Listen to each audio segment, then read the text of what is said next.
இன்றைக்கி நம்ம நிகழ்ச்சியில் நம்மளோட வரலாற்றை திரும்பி பார்க்க போகிறோம். அது மட்டும் இல்லை, தமிழ் இந்த உலகம் முழுக்க எந்தளவு பரவி கிடக்குது இதை பற்றி இன்றைக்கி தலைமுறை கண்டிப்பாக தெரிஞ்சே ஆகணும். ஏன்னா பல பேரும் தமிழ் சார்ந்து நிறைய நெகட்டிவான கருத்துக்களும் தெரிவிச்சுக்கிட்டு தான் இருக்காங்க. அதுக்கு கவுண்டர் பண்ணுற மாதிரி நிறைய ஆய்வாளர்கள் பாசிட்டிவான விஷயங்களை பதிலாக கொடுத்துக்கிட்டு தான் இருக்காங்க. இந்த நேரத்தில் நம்ம தலைமுறை தெரிஞ்சிக்க வேண்டிய முக்கியமான விஷயங்கள், அதுவும் அமெரிக்காவுடனான கனெக்டை பற்றி கூட பல விஷயங்கள் பேச போகிறோம். இது எல்லாத்த பற்றியும் பேசுறதுக்காக பிரபல ஆய்வாளர் விஜய் அவர்கள் தான் இன்றைக்கி நம்ம நிகழ்ச்சிக்கு வந்திருக்காங்க. அவரை வெல்கம் பண்ணிட்டு நிகழ்ச்சி ஆரம்பிக்கலாம். வணக்கம் சார். வணக்கம் கார்த்திக். எப்படி இருக்கீங்க சார்? நல்லா இருக்கேன், நீங்கள் எப்படி இருக்கீங்க? சிறப்பாக இருக்கேன் சார். ஒரிசா பாலு சார் இன்னும் நிறைய ஃபைண்டிங்ஸ் முன் வச்சிருக்காரு. அதில் எல்லாத்தையும் முன்வைக்க முடியல, ஓரளவுக்கு சொல்கிறேன். அது நீங்கள் கொஞ்சம் பொருத்தி பாருங்கள். இந்த கனடாவில் பார்த்தீங்கன்னா இப்போ வரைக்கும் வேலூர் அப்படின்ற ஊர் இப்போ வரைக்கும் இருக்கிறதா அவரே சொல்கிறாரு. அண்ட் மெக்சிகோவில் பார்த்தீங்கன்னா தமிழிப்பாஸ் அப்படின்ற இடத்துல தமிழக பாரம்பரிய உணவுகள் இப்போ வரைக்கும் கிடைக்குதான். இங்கே புழக்கத்தில் இல்லாத பாரம்பரிய உணவுகள் அங்கேயும் இருக்கிறதா சொல்கிறாப்புல. கயானாவில் இருக்க ஒரு பகுதிக்கு பேர் அன்னைன்னு சொல்கிறாரு. அம்மான்ற பேர் அன்னை. பழங்குடியின மக்கள் ஆயி ஆத்தா அப்படின்ற வார்த்தைகள்லாம் பயன்படுத்துகிறாங்களாங்க. இல்லைன்னா அல்டிமேட்டாக பார்த்தீங்கன்னா அர்ஜென்டினாவில் கட்டுமரக்கா அப்படின்ற ஊர் பேரே இருக்குது. இன்னும் பார்த்தீங்கன்னா படகோனின்ற ஊர் பேர் அங்கே இருக்குது. ஒரு டென்னிஸ் வீரர் அர்ஜென்டினா சேர்ந்து வெளியே வந்தார். அவர் பேரும் பார்த்தீங்கன்னா நல்பாண்டியனா. இதெல்லாம் ரொம்ப ஆச்சரியமாக இருக்குது. இல்லை இன்னும் கொஞ்சம் ஹவாயில் போனீங்க அப்படின்னா வைமணலோ அப்படின்ற தீவு ஒன்று பேர் சொல்கிறாங்க. வை அப்படின்னா சூடு அப்படின்னு அர்த்தம். மணலோட மணல், சுடு மணல். அந்த தீவே ஃபுல்லாக பார்த்தீங்கன்னா சுடு மணல் நிரம்பின தான். இது போல் விஷயங்களாக பார்க்குறப்ப நாம் அப்போ இன்னும் நிறைய ஆய்வு பண்ணால் இன்னும் நிறைய விஷயங்கள் ஃபைன் பண்ண முடியும்னு தோணுது. நீங்கள் ஏதாவது பர்சனலாக ரிசர்ச் பண்ணி இது போல் விஷயங்களை கண்டுபிடிச்சிருக்கீங்களா? உங்களோட கண்டுபிடிப்புகளா? கண்டிப்பாக. ஒரு இடத்துக்கு போயிருந்தேன், சில்லி கொத்தேன்ற ஒரு இடத்துக்கு போயிருந்தேன்.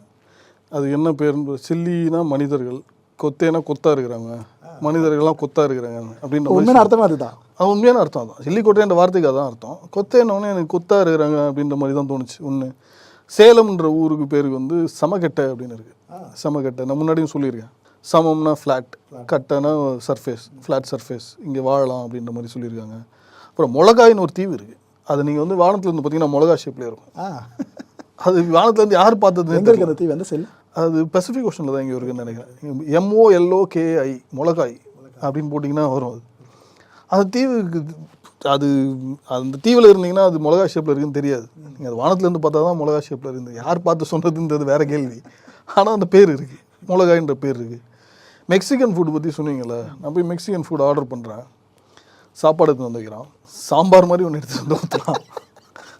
பருப்பு தான். அவன் வந்து அதுக்கு வேறு பேர் வச்சுருக்கான். இந்த மெக்சிகன் ஃபுட்லாம் சொல்லலாம். என் கண்ணுக்கு அது சாப்பாடு தேங்காய் தக்காளி சாதம் செஞ்சு எடுத்துகிட்டு வந்து வச்சு. மைக்கேல் ஜாக்சனுக்கு பிடிச்சதே மெக்சிகன் ஃபுட்டு தான். எனக்கு அதான் தோணுது. மைக்கேல் ஜாக்சன் சாம்பார் சாதம்லாம் சாப்பிட்ருப்பாரு. கண்டிப்பாக. ஏன்னா அது ஹெல்த்தியான ஃபுட் வேறு. ஓகே. அவங்க ஊரில் கிடைக்கிற இந்த பர்கர், பிட்சா இதெல்லாம் ஃப்ரோசன் ஃபுட்லாம் இருக்குது. அவங்க நல்லா சாப்பாடு செஞ்சு, கறி செஞ்சு, தயிருக்கு பதிலாக சீஸ் எடுத்துகிட்டு வந்து ஊற்றுவோம். அவ்வளோதான் டிஃப்ரென்ஸு. அப்படியே இந்தியன் ஃபுட் தான், சவுத் இந்தியன் ஃபுட் தான். அப்படி மெக்சிகன் ஃபுட் இப்போ வரைக்கும் அப்படி தான் இருக்குது. அப்படியே தான் இருக்கும். இந்த ஸ்பானிஷ் தாக்கம் கொஞ்சம் இருக்கும் அது. ஆனால் அதை தாண்டி அவங்களோட சாப்பாடு பார்த்திங்கன்னா நம்ம ஊர் சாப்பாடு தான். மதுரான்ற பேர் பார்த்தீங்கன்னா உலகத்தில் 24 இடங்களுக்கு இருக்கிறதா சார் சொல்லியிருந்தாப்புல. அது இன்னும் ஆச்சரியம் எங்களுக்கு.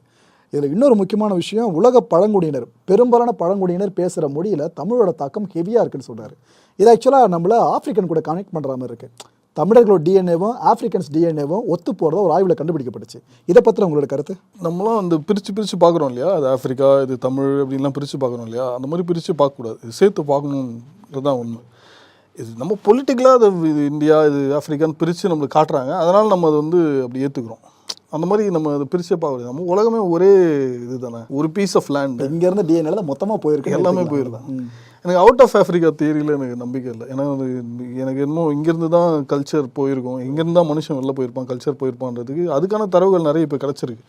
ஸோ ஆஃப்ரிக்காவுக்கும் இந்தியாவுக்கும் மொழி தொடர்புகள் ஜாஸ்தி. ஒரு ஆராய்ச்சியாளர் சொல்லியிருந்தார், மாருத்தேனியான்னு ஒன்று இருக்குல்ல ஊர். ஆமாம். மாருத்தினா என்னது? நம்ம ஹனுமான் கடவுளை சொல்லுவாங்க. ஓகே. இன்னொரு பேர் கூட இருக்கும். அதே மாதிரி இன்னொரு கண்ட்ரி நேம் கூட இருக்கும். மாலின்னு ஒரு, மாலியும் நம்ம ராமாயணத்தில் அந்த மாதிரி மாலின்னு போட்டிருக்காங்களா? மாலின்னு போட்டிருக்காங்க. இந்த மாதிரி விஷயங்கள்லாம் கூட ஆச்சரியமாக இருக்கும் நம்மளுக்கு. ஸோ இது மகாபாரதம், ராமாயணம் சம்மந்தமான விஷயங்கள் கூட வெளில போயிருக்கு. ஏன்னா ஒரு சிலர் நினைக்கல, நெகட்டிவாக பார்க்குறவங்க இதை எப்படி இப்போ இங்கேருந்து போயிருக்குன்னு சொல்லுவீங்க, அங்கேருந்து கூட இங்கே வந்துருக்கலாம் அப்படின்னு சொல்லுவாங்க. ஆனால் பதிவுகள் இருக்குது, நம்மளுக்கு இலக்கியத்தில் இருக்க வார்த்தைகள் முதற்கொண்டு பதிவுகள் இருக்குது. நாம் கண்டுபிடிச்சி, அதாவது உலக நாடுகளில் மொழியே இல்லாதப்ப இங்கே புலவர்கள் இருந்திருக்காங்க. அதுலேயே பெரிய டிஃப்ரென்ஷன்ஸ் கிடச்சிடுது வருஷங்கள். அதுதான் உண்மையை. நீங்கள் சொன்னீங்கல்ல, உலகத்தில் வந்து இந்த காக்கேஷியன் ரேஸ் இருக்கு இல்லையா, வெள்ளைக்காரர்கள் இருக்காங்க இல்லையா, இந்த வெள்ளைக்காரர்களுக்கு இனமே வந்து 13,000 வருஷத்துக்கு முன்னாடி தான் வந்திருக்காங்க. அதுக்கு முன்னாடி வெள்ளைக்காரர்கள்னு ஒரு இனமே கிடையாது.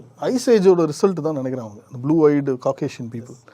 அவங்க வந்து கிட்டத்தட்ட 6000 வருஷமாக அவங்களுக்கு எந்த முன்னேற்றமும் கிடையாது அவங்களோட சமுதாயத்தில். வெறும் காட்டில் மெட்டில் சுற்றிட்டு இருந்தவங்க. ஆனால் இப்போ அபரிவிதமாக இருக்குது, அபரிமிதமான வளர்ச்சி. இது எல்லாத்துக்கும் நாலேஜ் சோர்ஸே நம்ம தான். இது புதுசாக எதுவுமே பண்ணலை, இங்கே நம்ம கஷ்டப்பட்டு பண்ணதை எடுத்துகிட்டு போயிருக்காங்க. அதாவது பேசிக் மேட்டர்லாம் சொல்கிறேன். அதாவது அட்வான்ஸ்டான விஷயம், தங்கம் வேறெல்லாம் கிடையாது. இந்த கேலண்டர், மேத்தமேட்டிக்ஸ், இந்த மாதிரி வாழ்வியலுக்கு தேவையான விஷயங்கள், விவசாயம், கன்ஸ்ட்ரக்ஷன் சம்மந்தம், இதெல்லாம் பேஸ்மெண்ட் தான் மேட்டர். அதுக்கப்புறம் மேலே ஈஸியாக பண்ணிடலாம். இது வந்து அவங்க ஏதோ வந்தாங்க 10 நாளில் திருடி போனாங்க கிடையாது. 1000 வருஷம் 2000 வருஷமாக பண்ணிட்டு இருக்காங்க. கண்டினியூஸாக நடக்குது, தலைமுறையாக போய் தலைமுறையாக பண்ணிட்டு இருக்கு. ஆனால் அவங்களோட டிஸ்அட்வான்டேஜ் என்னன்னா, அவங்களோட இடத்துல வந்து விவசாயம் பண்ண முடியாது 6 மாதத்துக்கு மேலே. 6 மாதம் விவசாயம் பண்ணலாம், 6 மாதம் பண்ண முடியாது. 6 மாதமும் விளையிற பொருட்கள்லாம் வந்து ரொம்ப சத்தான பொருட்கள்லாம் விளையாது. சோளம், மக்கள், இந்த மாதிரி விஷயம் தான் வளரும். நம்ம ஊரில் பார்த்தீங்கன்னா ஸ்பைசஸ் எல்லாம் வளரும். நம்ம பிரியாணி சாப்பிட்றோம்ல, எனக்கு கேட்டால் biryani is one of the healthiest ஃபுட்டுன்னு சொல்லுவேன். ஏன்னா இருக்கிற எல்லா ஸ்பைஸையும் தூக்கி அதில் போட்டுருவோம் ஒரே சாப்பாட்டில். நல்லா வேக வச்சுக்கலாம். குருவிக்காரங்க குழம்பு போடணும், ஊற்றணும், பேசணும், எந்த தலைவலியும் எதுவுமே கிடையாது. ஹெல்த்தியாக சாப்பிடலாம். மொத்த ஸ்பைஸும் உடம்புக்குள்ள போயிடுது. ஸ்பைசஸ் வந்து உடம்புக்கு அவ்வளோ நல்லது. இந்த ஸ்பைசஸ்க்காக தானே வந்து அடிச்சு நாசம் பண்ணாங்க நம்ம ஊரையே. அப்போ அவங்களுக்கு இந்த ஸ்பைஸ் தேவையில்ல.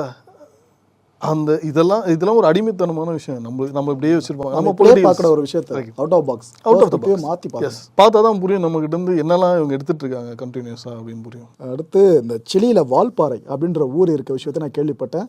அது கொஞ்சம் மெரசலாக இருந்துச்சு. ஓ, வால்பாறைன்ற ஊர் சிலி வரைக்கும் இருக்கா அப்படின்ட்டு.